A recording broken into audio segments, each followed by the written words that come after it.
In the previous section, we study about general idea about Bacillus thuringiensis. Now, actual process of making BT crop.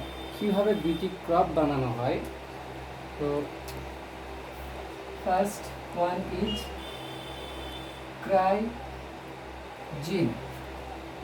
crygene from Bacillus thuringiensis. Bacillus thuringiensis bacteria থেকে ক্রাইজিন নেওয়া হয়। Suppose this is ক্রাইজিন and আমরা জানি যে vector for gene cloning in প্ল্যান্টের দেহে কোনো জিনকে পাঠাতে হলে কোন ক্লোনিং ভেক্টরের দরকার? Modified TI plasmid. And modified TI plasmid, that is tumor inducing plasmid, বা কোন ব্যাকটেরিয়া দিয়ে পাওয়া যায়? এটি এক ধরনের ন্যাচারাল সয়েল জেনেটিক ইঞ্জিনিয়ার ব্যাকটেরিয়াটার নাম কি? অ্যাগ্রোব্যাকটেরিয়াম টিউমিফেসিয়েন্স থেকে নেওয়া হয়। So this is a TI plasmid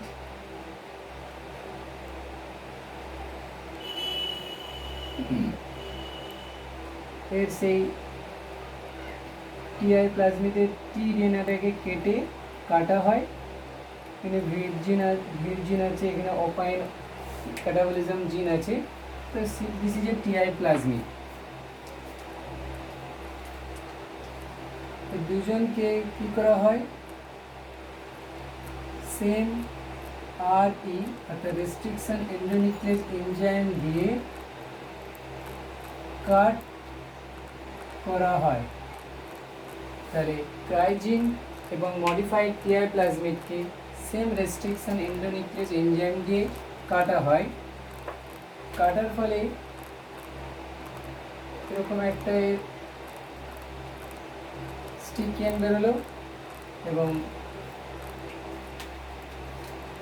যাতে করে এটা একই কালার হয়ে গেছে, কালারটাকে চেঞ্জ করে দেওয়া হোক।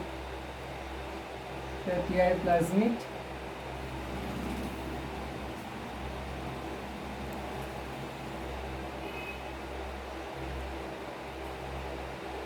এই পোর্শনটা কাটা হয়েছে, অর্থাৎ সেম আদি দিয়ে কাটার ফলে এরকম একটা পার্ট বেরিয়েছে। Suppose this is cry gene. এবার কি করা হবে না, অ্যানিলিং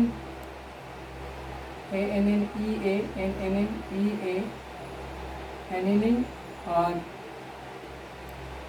लाइगेशन आरई के बोला जेनेटिकल सीजर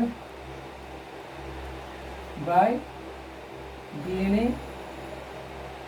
लाइगेज। অ্যানিলিগেন বা জুড়তে কে সাহায্য করবে? ডিএনএ লাইগেজ, যাকে বলা হয়েছিল মলিকুলার গ্লু অ্যাডহেসিভ গাম। তাহলে এটা হয়ে গেল কি রিকম্বিনেন্ট টিআই প্লাজমিড। এটা হয়ে গেল আরডিএন। অর্থাৎ এই টিআই প্লাজমিডের মধ্যে এবার কে ঢুকে আছে? ক্রাইজিন। সো দিস ইজ ক্রাইজিন এবং এটা টিআই প্লাজমিড। এবার একে কি করা হয়?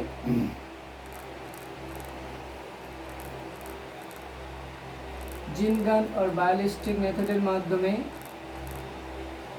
বায়োলিস্টিক মেথডের দ্বারা biolistic method transfer into plasmid free bacteria, transfer into plasmid free Agrobacterium tumefaciens Agrobacterium টিউমেফেসিয়েন্সের মধ্যে পাঠানো হয়। Suppose this is a Agrobacterium tumefaciens, Agrobacterium tumefaciens, বানানটা ভালো করে লিখি, টিউএমইএফএসিআইএনএস, টিউমেফেসিয়েন্স। তাহলে বায়োলিস্টিক মেথডের মাধ্যমে এর মধ্যে এটাকে প্রবেশ করা আছে।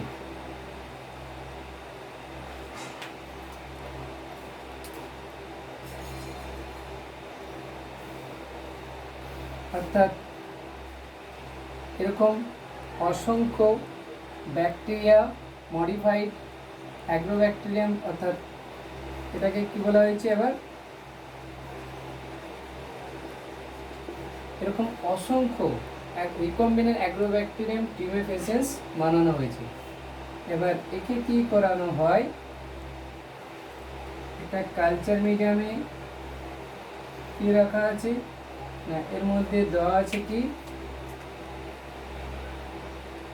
প্ল্যান্টলেট, অর্থাৎ প্ল্যান্টলেট আছে,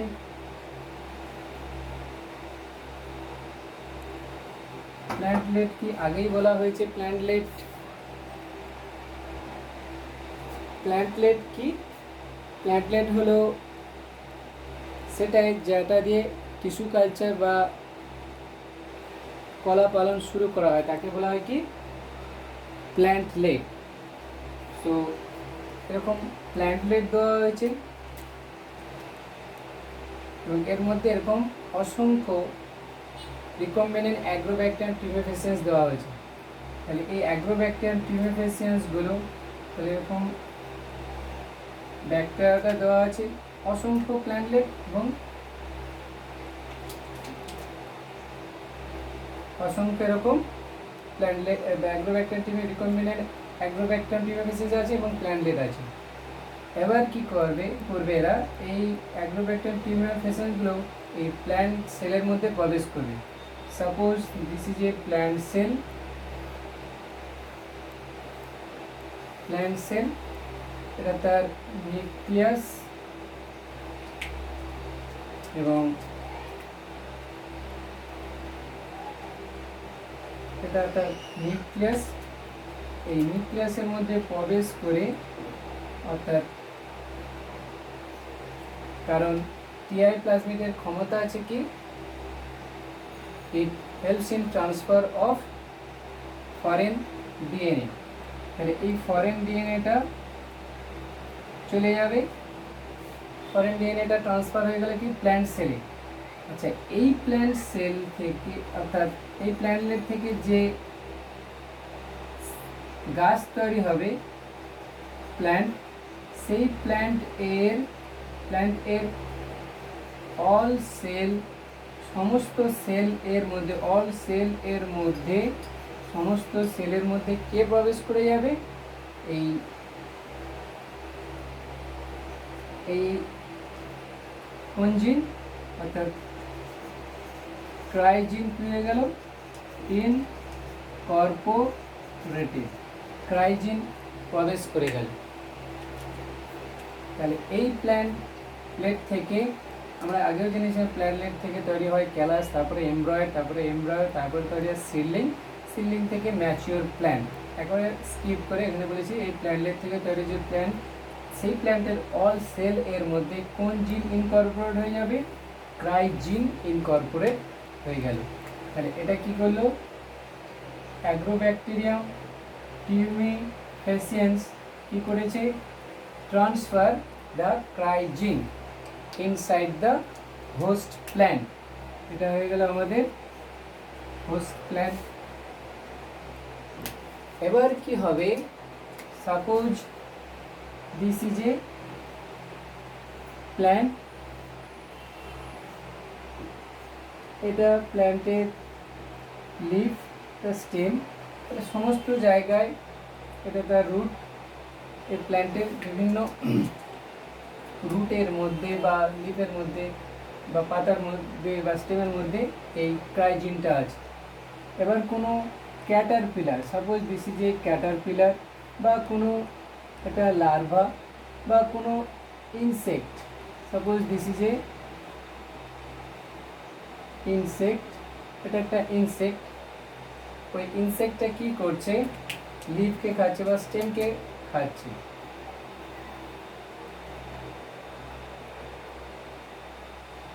স্টেমকে যখন খাবে বা লিফকে যখন খাবে, তাহলে ক্রাই জিন,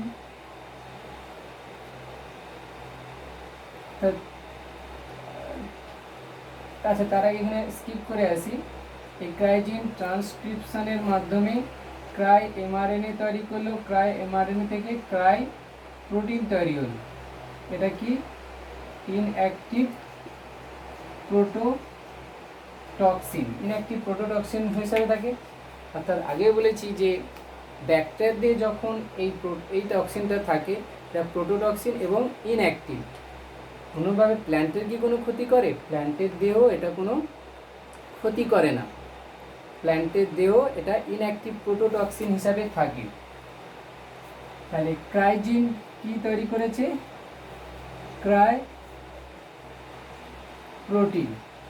এই ক্রাই প্রোটিনকে যখনই কোনো ইনসেক্ট বা ক্যাটারপিলার বা কোনো লার্ভা কি করে, ইনজেস্ট করলো, ইনজেস্ট করলে আগেই বলেছি alkaline pH of midgut of insect, alkaline और বেসিক pH এর উপস্থিতিতে কোথায়? মিডগাট কার? ইনসেক্টের মিডগাটের অ্যালকালাইন pH এর উপস্থিতিতে এই ক্রাই প্রোটিন যেটা ইনঅ্যাক্টিভ ছিল, এটা হয়ে গেলে কি অ্যাক্টিভ টক্সিন প্রোটিনে কনভার্ট হয়ে গেল। এরপরে কি করবে? এই টক্সিনটা suppose this is a insect এর মিডগাট, এটা তার এপিথেলিয়াল সেল আছে। এটা this is picture of midgut, এটা হচ্ছে কার ছবি? মিডগাটের ছবি, মিডগাট। এবার কি হবে ভালো করে এখানে দেখি, ছবিটা একটু কমপ্লিকেটেড হয়ে গেছে ছবিটা, এখানে ভালো করে দেখে নিই। এই অ্যাক্টিভ প্রোটোটক্সিনটা গেল এখানে, এই এপিথেলিয়াল সেলে এই প্রোটোটক্সিনটা বাইন্ড করলো, বাইন্ড করলে কি হবে, এই সেলগুলো পোর হয়ে যাবে, সেলের মধ্যে পোর সৃষ্টি হবে। তারপরে এখানে যে ওয়াটারগুলো ছিল, এই ওয়াটার এন্টার করবে সেলের মধ্যে, সেলের মধ্যে ওয়াটার এন্টার করলে সেল সোয়েলিং হতে থাকবে, সেল কি হবে? ফুলতে থাকবে, অ্যান্ড ফাইনালি লাইসিস হবে। এবং যখন লাইসিস হয়ে যাবে, অর্থাৎ কোনো প্রকার যদি এখানে মিডগাট বা অন্ত্র ফেটে যায় বা ফুটো হয়ে যায়, ছিদ্রযুক্ত হয়ে যায়, তাহলে কী হবে? সে মারা যাবে এবং ফাইনালি কিল অর ডেথ। তাহলে এখানে আমরা কি করলাম ভালো করে ছবির মধ্যে দেখি। ক্রাইজিন নেওয়া হলো। যদি আমরা এই ক্রাইজিন যদি কটন বল ওয়ার্মকে কন্ট্রোল করতে চাই, তখন আমরা কী নেব? Cry 1AC or Cry 2AB নিতে পারি। আর যদি কর্ন বোরারকে কন্ট্রোল করতে চাই, তাহলে ক্রাই 1AB নিয়ে এই কর্ন বোরারকে কন্ট্রোল করি। তো সাপোজ এখানে ক্রাইজিন নিলাম কার? ব্যাসিলাস থুইনজেন্সিসে, এবং মডিফাইড টিআই প্লাজমিড নেওয়া হলো, যা কোথা থেকে? না অ্যাগ্রোব্যাকটেরিয়াম টিউমেফিসিন, যাকে ন্যাচারাল সয়েল জেনেটিক ইঞ্জিনিয়ার বলা হয়। Vector for gene cloning in প্ল্যান্টের দিয়ে জিন ক্লোনিংয়ের জন্য কোন ভেক্টর দরকার? TI plasmid, tumour inducing plasmid দরকার। দুজনকে সেম রেস্ট্রিকশন এন্ডোনিউক্লিয়েজ, উদাহরণ হলো ইকো R1 দিয়ে কাটা হলো। কাটার পরে এদের মধ্যে যে গ্যাপ সৃষ্টি হলো, এই ক্রাইজিনকে এই টিআই প্লাজমিডের টি পোর্শনকে রিমুভ করে দিয়ে সেই জায়গাটায় প্রবেশ করে দেওয়া হলো। এগুলোকে আবার রিকম্বিনেন্ট ডিএনএ, এর মধ্যে কি আছে, ক্রাইজিন আছে। আর বায়োলিস্টিক মেথডের মাধ্যমে transfer into plasmid free Agrobacterium টিমিফেসেন্স, এই অ্যাগ্রোব্যাকটেরিয়াম টিমিফেসেন্সের মধ্যে বায়োলিস্টিক মেথডের মাধ্যমে এর মধ্যে পাঠানো হলো। এটা হলো রিকম্বিনেন্ট অ্যাগ্রোব্যাকটেরিয়াম টিমিফেসেন্স। এইরকম অসংখ্য রিকম্বিনেন্ট অ্যাগ্রোব্যাকটেরিয়াম টিমিফেসেন্স রাখা হয়েছে, এদেরকে একত্রে বলা হয় ইনোকুলাম, অর্থাৎ রিকম্বিনেন্ট অ্যাগ্রোব্যাকটেরিয়াম টিমিফেসেন্সগুলোকে একত্রে বলা হয় ইনোকুলাম। এবার আরেকটা কালচার মিডিয়া কী আছে, প্ল্যান্ট লেট নেওয়া হলো, তার মধ্যে বিভিন্ন হরমোন, সাইটোকাইনিন হরমোন বা কী আছে, অক্সিন হরমোন দেওয়া আছে। সাইটোকাইনিন হরমোন কী করবে, শুট বিটপ সৃষ্টিতে সাহায্য করবে এবং অক্সিন হরমোন রুট সৃষ্টিতে সাহায্য করবে। এবং তার মধ্যে কী দেওয়া থাকে, এই রিকম্বিনেন্ট অ্যাগ্রোব্যাকটেরিয়াম টিমিফেসেন্সে ইনোকুলাম দিয়ে দেওয়া হলো। কী হবে, এই প্ল্যান্টলেট থেকে যখন যে চারাগাছ সৃষ্টি হবে তার প্রত্যেকটা সেলের মধ্যে ক্রাইজিন চলে যাবে। দেখানো হচ্ছে অ্যাগ্রোব্যাকটেরিয়াম টিমিফেসেন্সের টিআই প্লাজমিড ট্রান্সফার করে দিয়েছে কি, কোন জিনকে, ক্রাইজিনকে। এবার ক্রাইজিন প্ল্যান্ট সেলের মধ্যে কী করবে, প্ল্যান্ট সেলের মেকানিজমকে, সেন্ট্রাল ডগমাকে কাজে লাগিয়ে ট্রান্সক্রিপশনের মাধ্যমে ক্রাই এমআরএনএ সৃষ্টি করবে। ক্রাই এমআরএনএ থেকে ক্রাই প্রোটিন তৈরি করবে, যেটা উদ্ভিদের দেহ নন টক্সিক অর্থাৎ ইনঅ্যাক্টিভ ফর্মে থাকে। ব্যাকটেরিয়ার দেহ যখন সিনথেসাইজ হয় এটা ইনঅ্যাক্টিভ ফর্মে থাকে, প্ল্যান্টের দেহ এটা ইনঅ্যাক্টিভ ফর্মে থাকে, প্ল্যান্টের দেহ এটা কোনো ক্ষতি করে না, সেই জন্য এটাকে ইউজ করা হয়েছে। এরপরে যখন কোনো ক্যাটারপিলার হোক, ক্যাটারপিলার হলো এক ধরনের একটা স্টেজ ইনসেক্টের লাইফ সাইকেলে, এগ, লার্ভা, পিউপা এরকম থাকে, ক্যাটারপিলারও থাকে, যে দশায় ওরা প্রচুর পরিমাণে ফিডিং করতে থাকে। যাই হোক, ক্যাটারপিলার, লার্ভা বা ইনসেক্ট যখন খায়, ওদের মিড গাটে যে, তাহলে ক্রাইপ্রোটিনকে ইনঅ্যাক্টিভ ফর্মে আছে প্ল্যান্টের দিয়ে, যেই খেলো, ইনজেস্ট করলো, প্ল্যান্টের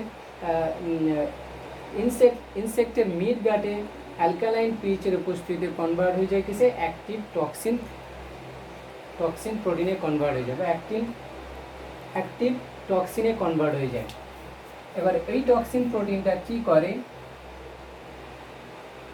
ইনসেক্টের মিড গার্ডের এপিথেলিয়াল সেলে রিসেপ্টর থাকে, সেখানে যে বাইন্ড করলে কি হয়, সেখানে সেলের মধ্যে সেলের মধ্যে পোর অর্থাৎ ছিদ্র সৃষ্টি করে, তার ফলে কি হয়, মিড গার্ড থেকে ওয়াটার প্রবেশ করে সেলের মধ্যে, সেলগুলো সোয়েলিং, স্ফীত হতে থাকে এবং অধিক পরিমাণে জল জমা হতে হতে একসময় সেল কী হয়, লাইসিস অর্থাৎ, এবং তার finally burst or eventually death or কিল।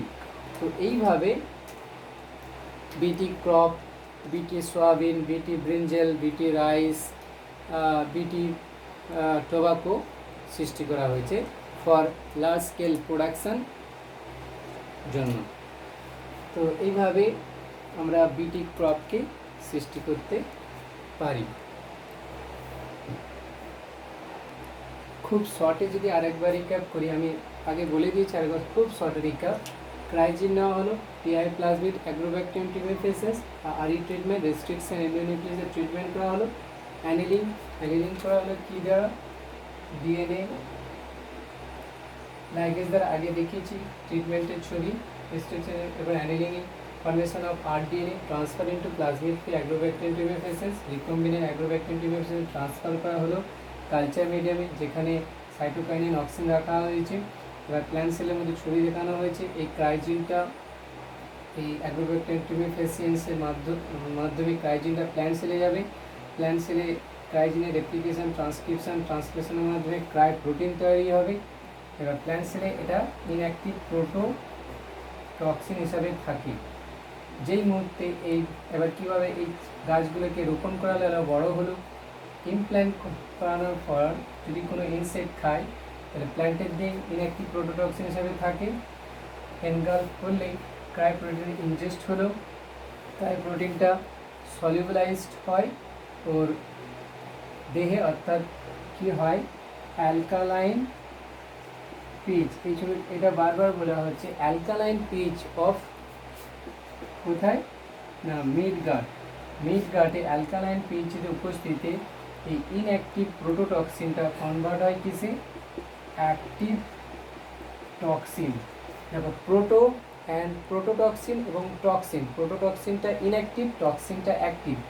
এই টক্সিক প্রোটিনটা বাইন্ড করে এপিথেলিয়াল সেলে সেল মেমব্রেন আছে সেখানে বাইন্ড করলো, সেলের মধ্যে এই যে পোর, এগুলো সেলের মধ্যে ছিদ্র সৃষ্টি করলো, সেলের মধ্যে যখন পোর সৃষ্টি হবে তাহলে ওয়াটারের এন্টার হতে থাকবে, তারপরে সেল সোয়েলিং অর্থাৎ সেল সোয়েল হবে, বাস্ট হবে এবং ফাইনালি কিল হয়ে যাবে।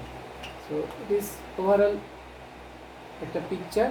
পরীক্ষায় যদি আসে কিভাবে বিটি ক্রপ তৈরি করা হয় এবং তার বিটি ক্রপ ব্যাসিলাস থ্রিনজেন্সিস কীভাবে মেকানিজম করে, তার একটা এরকম একটা ছবি আমাদের পরীক্ষায় দিতেও পারে যে বিটি ক্রপ কীভাবে সৃষ্টি করানো হয় এবং তার মেকানিজম কী। So this is all about how to make BT crop.